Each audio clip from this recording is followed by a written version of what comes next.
नांदेड जिल्ह्यामध्ये असणारे रिसनगाव या गावी आज दोन समाजामध्ये वादविवाद झाला आहे. हा वादविवाद त्यांचा अंतर्गत वादविवाद आहे. या वादविवादावरून जखमी लोक हे नांदेड जिल्ह्यातील विष्णुपुरी या ठिकाणी उपचार घेत आहेत. त्यांच्या तक्रारीवरून कायदेशीर कारवाई करण्यात येईल. मात्र या घटनेच्या अनुषंगाने सोशल मीडियावर विविध पद्धतीच्या चुकीची माहिती पसरवली जाते. रिसनगाव या ठिकाणी मी स्वतः ॲडिशनल SP नांदेड, त्याचबरोबर माझ्यासोबत DYSP श्याम पाणेगावकर, त्याचबरोबर प्रभारी अधिकारी महेश मुळीक यांनी गावात व्हिजिट केली. या गावात बंदोबस्तही आहे. गावातील लोकांशी चर्चा केली.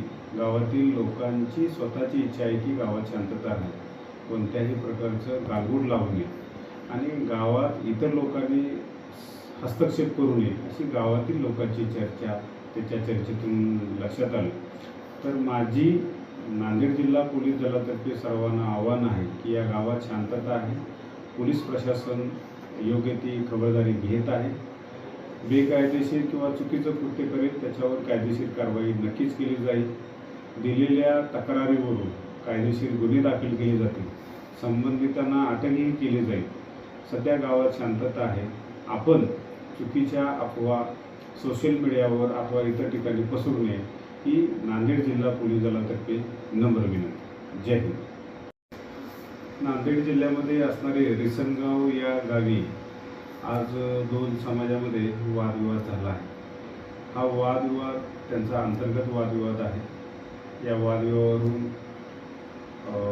जखमी लोक हे नांदेड जिल्ह्यातील विष्णुपुरी या ठिकाणी उपचार घेत आहेत. त्यांच्या तक्रारीवरून कायदेशीर कारवाई करण्यात येईल. मात्र या घटनेच्या अनुषंगाने सोशल मीडियावर विविध पद्धतीच्या चुकीची माहिती पसरवली जाते.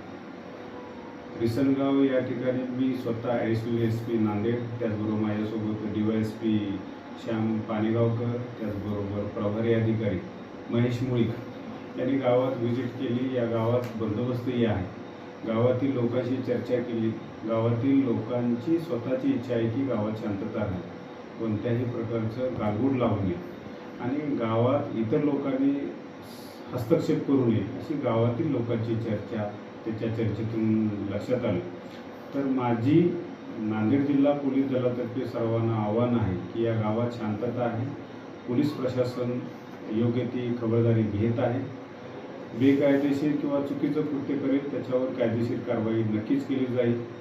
दिलेल्या तक्रारीवरून कायदेशीर गुन्हे दाखल